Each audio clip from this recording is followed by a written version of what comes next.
New Triple Protection Excellence Cream protects before, during and after. Because you're worth it. Okay, and the UN Security Council has unanimously approved a force of up to 15,000 peacekeepers to help rebuild and restore security in Liberia. And that's all from the BBC World Newsroom for the moment. Bye for now.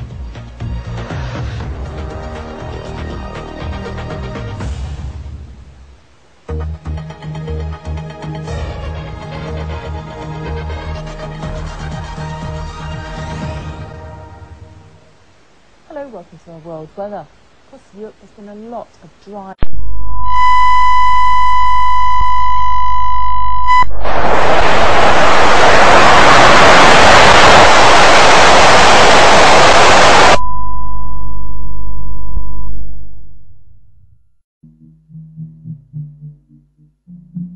Several key mind manipulation techniques which are very, very powerful propaganda tools. The most effective and the most powerful, and it's used on us all the time, is something I call problem, reaction, solution. It's a cracker, this one.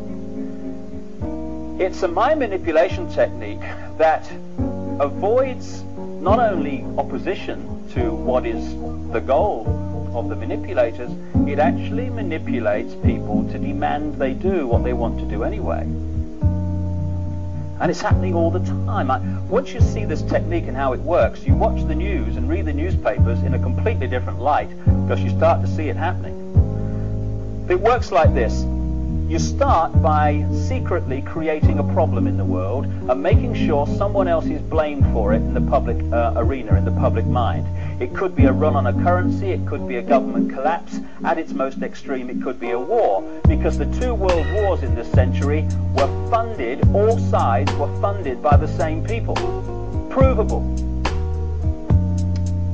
The same people that funded the Allies in the Second World War and funded the Soviet Union also funded Hitler through loans from America known as the Young Plan and the Dawes Plan, and also via the German subsidiaries of American multinational companies. Why would they do that? Why would someone want to fund all sides in a war? What is good is a war? Well, first of all, on one level, it makes vast amounts of money if you're lending money to all sides and you're also selling them lots of arms and all that stuff. But the fundamental reason for a war is to change the nature of post-war society.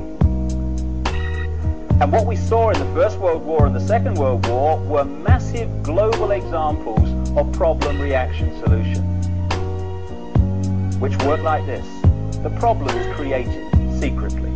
You then use the media, which isn't difficult, to wind up public opinion in relation to your manufactured problem to the point where public opinion utters the classic words, "Something must be done, this can't go on," which is always followed by, "Give my power away, what are they going to do about it?"